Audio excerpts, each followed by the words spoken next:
Bonjour à tous, dans cette vidéo nous allons voir ensemble le fonctionnement de Lighting Studio, un outil présent dans Canva et qui permet notamment de modifier la lumière présente dans une image.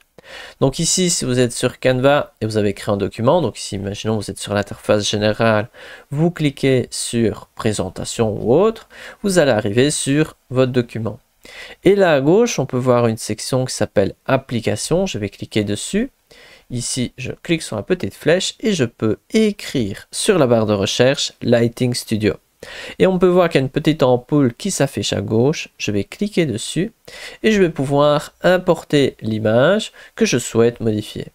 Et donc ici, moi, je vais choisir ici, je vais descendre un petit peu et je vais choisir ici, j'avais une image préparée. La voilà et je clique sur ouvrir. Donc on peut voir mon image ici et je vais cliquer sur Process Image. Quelques secondes d'attente et on va voir plusieurs résultats avec des lumières un peu différentes, certaines plutôt sur la tonalité bleue, d'autres sur l'orange, d'autres sur le mauve. Et regardons ensemble le résultat. Donc on peut voir que nous avons plusieurs sets de lumière qui sont déjà préparées. Ici, je vous montre rapidement juste pour avoir un petit aperçu. Donc voilà, on a tout un tas de combinaisons de lumière existantes, par exemple celle-ci. Ou par exemple celui-ci, celui-ci. À vous de voir celui qui vous inspire. Donc ici, j'en choisirai un qu'on voit peut-être plus, celui-ci. Et lorsque vous avez choisi celui qui vous semble le plus pertinent, on peut voir ici qu'on a des boutons que l'on peut déplacer pour modifier ici la lumière. Vous pouvez voir ici. Et on peut voir qu'à chaque fois le vert il se rapporte à celui-là. Et si je clique ici, je vais pouvoir potentiellement supprimer la couleur. Je peux même rajouter une couleur si je le souhaite. Par exemple ici. À vous de voir. Comme ceci, je ne sais pas, à vous d'adapter au mieux. Vous pouvez aussi modifier la lumière ambiante. Donc ça c'est aussi possible et vous choisissez peut-être une autre couleur. Imaginons ici je vais faire le rouge juste pour un peu. Donc voilà, il y a moyen de personnaliser un petit peu les lumières ici. Vous pouvez même ici appuyer sur le petit œil pour ne pas montrer cette lumière ambiante. Mais ici je vais la rajouter.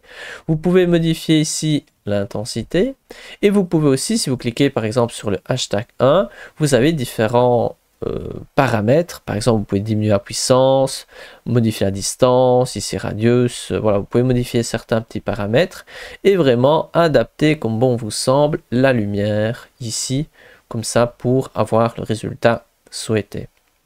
Et donc, l'aspect intéressant de cet outil, c'est que dans Canva, il n'y a pas spécialement d'outils pour vraiment travailler l'illumination, notamment du visage ou d'autres choses.